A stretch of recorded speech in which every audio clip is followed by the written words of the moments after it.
Sofukum chacha dinim. Umo bidin. Sa me kokko to a. E den na me koka.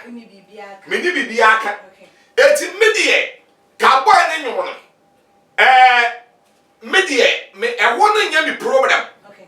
But I won't say what injunction won akwade court a on de ato ne bibi so a enye nyomo ne kura particular e video no on say wo hwe video no say ba bi o no ma o man pani mahama ewo the picture wo Maya no Tracy Miss Bo musu ana Tracy any Miss Ben no musu picture wo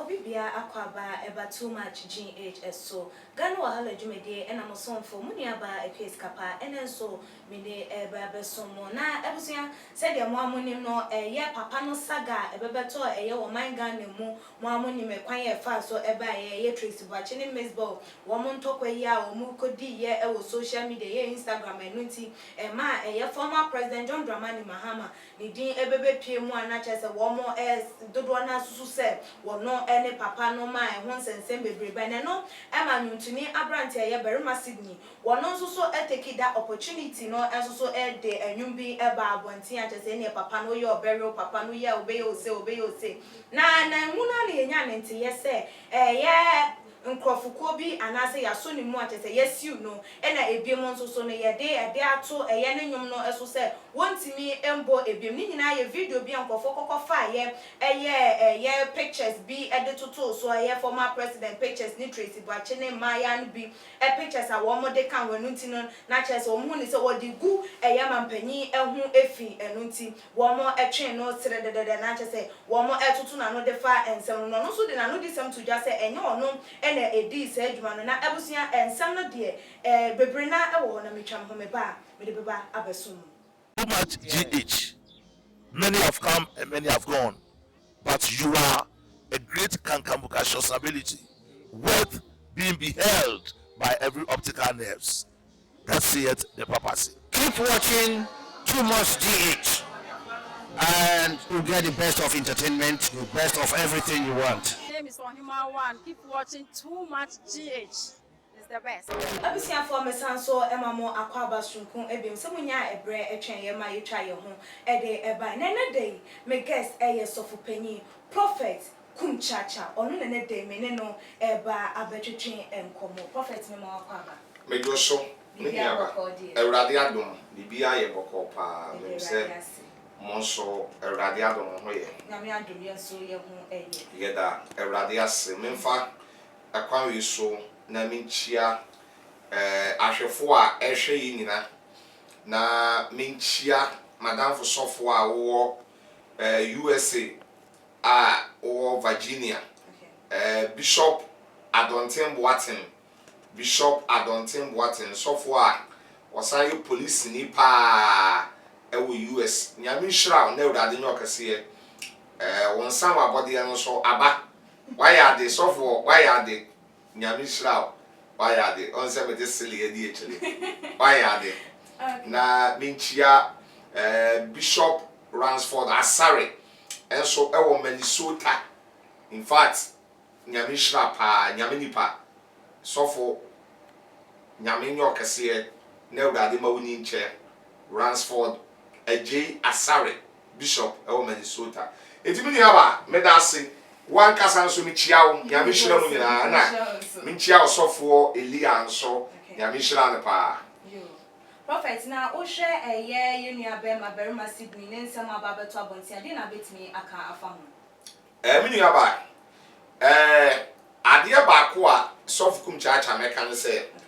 Ghana ha no ye politics na ye no ya na edu ba bi a ya na akoye bad okay bad ya akoye ne se say ye see politicians ye be vote amon one sabi de oba ubetumi aye ene de bia wabanso a de waye eno na ya na yetimemfo no ya na ye hwe se me a metiwe mato abama anabi anasi ne kasa ne modembo di obetumi aye ene sese ye gina so na ye di vote ba won say ade ba ko amesof kumchacha no say Africa politics any Ghana politics no yana obi a one private issue mo kan say no private issue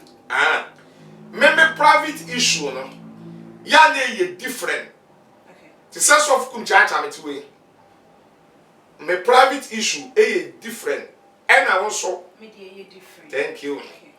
It ye do baby na ye pese ye vote mo bia Ghana no me ka se tama na nado di president ana wo ye opposition leader ana oba be di president no ana opese ye to abama no Ghana fo be bregu na nado ni mo se Ghana fo be break ense bone fa na wo sabe fa chame sabe biom sabe ebi kura se papa ni mu wi papa ni bi akoke papa no na komanye papa no otise na eniama ensem fata ani ya de to nanado so sade ya be ya yento abema no na ye be wiki no the American what they say sana edu election year ya papa Mahama awatiwe Tracy Boachene Miss Benum wenum sem aba Bible say edu baby a politicians na em say baby a yedu ne de ya wo danger zoom ya ga to aba yenye bibi na yemfen entag mo kan say yemfen tag thank you na yemfen gu nipa na nimu ase all di bi ye nanado no correct all di bebre ye nanado papa kwasi ndu bukora all di bebre ye no sada Mahama nso enne all di bi ye no eti mi sof kum chacha de yenya sene yama no na yentwa sene yama no so because yenya sene yama no na yentwa sene yama no so a emwaye me fe se boy yi okobo enwumin very massively obelima mo your friend say very massively Sydney me da say me dey betumi awaka no dey betumi akabi so wo hwa nwom a wakobo a sabe yen kasa me ya monyo okay by enwom no se mo amuko school no ya mu ka bibisi ya wade bi friend direct any wade bi friend indirect okay ya wade bi o wa udi musa ade we pa de wonne ba o mo udin ba wonne papa no onyawa obewe wonya ketua obewe wonya obewe wonya kese de a so that say because sabe all the atadia akodu baby say President Mahama sabe opema kese a no pe shape it wonya ketua obewe wonya we yo obewe ena baby anyom ne nam no ani wase akwa wakobo nyom na to say so who say miss of kumchaja mtiwe me ya kan ni me ya chimni ani who say President Mahama ye novena for so taishe fugu yeah ani wo hwe video na who say abana a video na nkrofo de woni ehu a me kora no obi di bi kire me me am di mani hu ye no say ye no ade a na hwa na ye no ade a na je so tu bu se nipa no wo free no of nti no ya mani fugu ashe eno Land Cruiser eno won die twa ena onyawa obewe eti medie me no me hu se ni nyina ya politics yeah okay politics pa na da bia me ka se NDC ni MPP na ene pre na won de se nyama no won sa na perfect kunchacha mi ntwa wa no mete wase ya na chese ebetimi aba se MPP fo ni bi ena sheda ma abrante no ekwan se won fa sa anyom ne mbrambe megu mampanyi dada ehu efi meni se evidence no By a bit me about Me nimu deɛ. by a bit me about Ɛyɛ wo wadwen me nim. Ghana for nebusa. Ah, ɔwo na ebisa na meka sɛ me deɛ. Ade a me sɔfo kumchacha me ni ho evidence na me nka. No correct. God me hu sɛ MPP ni bia apushi boy no. Ana me hu sɛ MPP ni bia ama boy ni sika. By Prophet Kunchacha say ujidi say obi timi bo obi pa ma ne ye bibi. Aw, eno deɛ wɔ hɔ but sɛ obi bɛbɔ obi pa ama na ye bibi no. Ya wade a ya ye frɛ bibi evidence. Okay. Ade ya wade ye bi a politics for na aka sɛ ya wɔ political talk. Okay. Okay. So, Okay. court ka sama enye political talk. Or the evidence and na eka. Ebi a boy ya wo boy ni nyumu ya wo friend simple. Very massive. Believe senior said ye be de be. Odi edi na me bo na me wan sa. Ebi a okobo ni nyumu. MPP ni bie ni wa woni mu hwe. Okay. Okay. Ebi a na okobo nyumu.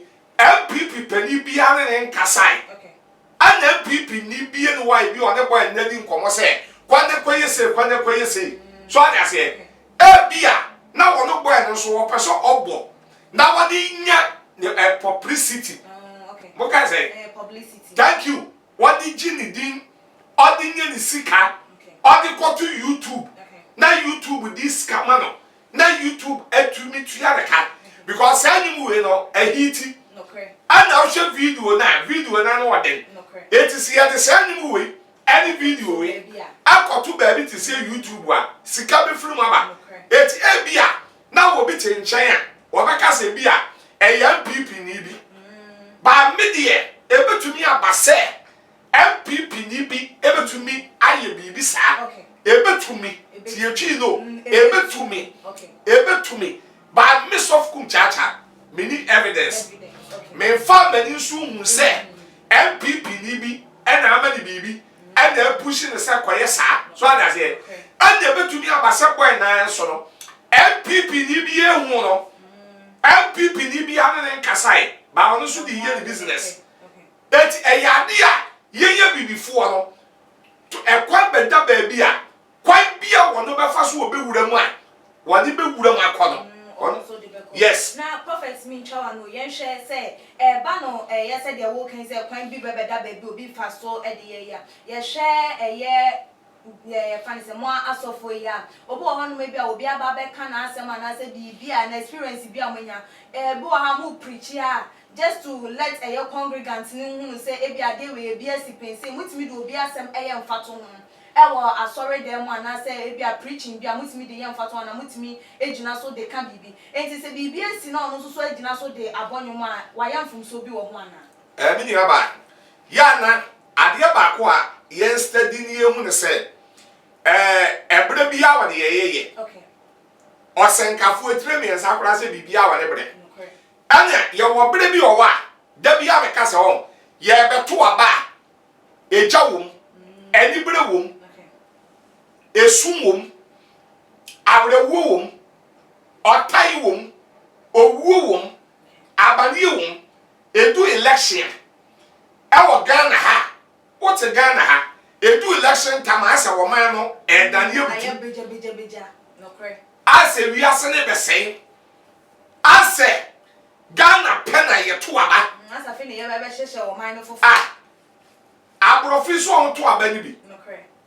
but Ghana de ye beto abatan bia apemfo yem hyehye won abatan yem hyehye won obia yem hyehye no because the ebesie no and the APP no ya na abofu no mini aba abofro eti me de me sof kum cha me kan say ya wo ebere bia ne de ye so okay Bible no Chronicles wo ba bia test no menkai no problem na okay Bible said na Isaka mano Isaka emano ehu enano ene ebra no edu ohwa won kasa yie e pawo omo hwe nane ebre no thank you time and season edu ohwe on kasa yie eti tebia no ye ba beto aba o Ghana ha on say MPP fu okuta don pa MPP ekuta dom aye beto aba MPP fu to me 51% by 5 billion. NDC for us to be 5 billion. And to me, by 40 something, I hear him. So I say, that is also in Tavaisia. And when this near people, this in Taman. And what? 80 years to a bar. Ya Nini Pabiano. So we are politician. So we are so for. So we are Numtuni. So we are hang. Yan wash or Cassa ye. I was said Tamano. Said movement, said Tamano because Sadi and this one I could know winner. I could know where you are. Says soft cum charge and if you back. Now, yes, I may pay Jacobiana qua. Waconia we crano. It's not easy to say. Me pay Jacob. So that's it. Now, obey your population. By your 30 million population. Now will be the president. Now, what show one man drop and the union as when you say to me, I your political power. And the other catwa. If you are Conia Corana, you will be sure you are qua. Any probably 20 in the womb, 10 in the womb, 15 in the womb. A more ahini. Any a more Conia, any a muco for cry at wood. Dear Sissy, any other papa. Now, oh, my. What's it? Miss now, my Moaconia, if you are 12, no, thank you. Now, on my moon, Aconia. 80 a 2 election. Yana ye and the bread. Yana 2 election time. Yana ye and the brand name. And you be say, if you are no, I just say, I say, man, politicians, you know. So I say, Anna ever say what the Americans say, ever say, it is a walk cassa. Now what shall cassa ye? So we are software na kasa shall cassa ye. So we are politician na kasa shall cassa ye. So we are to the number 2 no more. Ya shall you to 1 year. Now a no to one no uncle for problem, mamma. Now cassa uncle for problem, mamma. That's in the use to say, Isaka mano. And nano any bread, come and season. It won't share on Casa A. Sana Mecano. Joe, Yanni, and come to General Banami, and I'm a person who say, Yama Pine, Emma, a in your bemeninum, and Coso, and I say, Yaman in Jai, say a babonting. Midiaba. So be service of Kumchacha. And no more will be baba. Almost of Kumchacha will muno. So I didn't call to cry. We will lose. Okay. What one yum? Soft kum charge a dinim. Medin. Seven call to and then I make coca. Mini bibiaka. It's immediate. Cowboy and anyone. Mediate. Me a one yummy program. Okay. But I won't say, what's your injunction? I won't want you a quarter. On the up to ni bibi so a enye nwom ne kura particular e your video no on say wo hwe video no say baby o man pani mahama e wo the picture wo e maya no Tracy Miss Ball musu and Tracy any Miss Bell no musu picture wo and ya wade bia ya mo friend deformation of character. Defamation of character. Your friend say defamation of na me can say deformation. Me your friend yeah kai sister where are they actually yan kick am near for yan kwa no defamation mo can say defamation of character. So we hear baby that's of kum charge am ho na dey be picture na dey soft kum charge picture abetom na dey me voice abetom na dey be picture abet hey sister defamation say defamation o say dey ben na mo gba wonyo papa no obeyo we yesiri mo obeyo we ye say no o meka so mo obi yedin by o say anokora no ya na asantefuo quotation etire so jijemu mi no o say akuti ya enim ni wura eti ade bi o no ma wo ya obi enu say e ya so be se na wo ponche no but once me di kan bi say court ebe ye adwuma court the evidence na ye adwuma sa wo ba wonyo na ma okum chacha din wo nyum no ma me the court wa me lusu ba sa wo ba wonyo ma wie na enum na wo ba wie no sa wo di video ba na video no wo di sofukum chacha aba she video no na di pictures na di me phone camera na direct no you are talking to me Direct or indirect? Direct. Thank you. Direct, you are talking to me. Direct, and nobody just say, "Yaman, I will bomb me." Direct, and nobody just say, "I will go me movie." Okay. Direct, and nobody just say me, and I will say me. Okay. One more meeting by me picture. And I dey atusu. And I dey atusu. Me picture ko ye dey. So I say, Okay. it's immediate. Ade asof kum chacha make. Na me dem asama ba wi en say, your election time. Okay. Election time ya wo yi. Mumma yenye ade ye de basabasa beba. Na yenye yaduom. Na yen koya ade bi a. Ye benu ye ho. Okay. Isaka mano ehu enna ene ya bre time and season it won hwe wo wan no ene won kasa eyi ti ebre we obi enhwe na no ene ne kasa eyi me da ase Prophet wo telephone number etu ge bia no obi be hia so no betwetwe nkom. me da ase bi ne ba me telephone number is 0542 51 another 5128 0542 51 another 5128 WhatsApp on so WhatsApp 0542 515128. You can search me on YouTube, Kum1 TV. Kum is KUM, 1 is single. Abadi NB. You can search me there on YouTube and you can call me anytime on WhatsApp or free call. If you call me, I want to pray for you or I can pray for you and you see the glory of God and the power of God and your life will never be the same and your life shall never be the same. Your life will transform somebody. I'm talking as a man of God. I'm talking as a prophet because for the Spirit of God is upon my life. And the Lord has anointed me specially to preach the gospel to the nation to break any spiritual and physical protocols. Bless you and long life to you. My name is Apostle Bishop Evangelist Pope John Paul Kumchacha. We shall meet next time. Thank you. I was here for and some anyway they mean to be for being come one abon one samra ne area and sa aha and dey come twetwe no asia and no say on subscribe to your channel na ye ebium like videos na share bit me follow yen e wo ye IG page @tumaginh_ me me di dwuma dey ho cha me din ene akwesi kapa dasene ye be sane hia makram.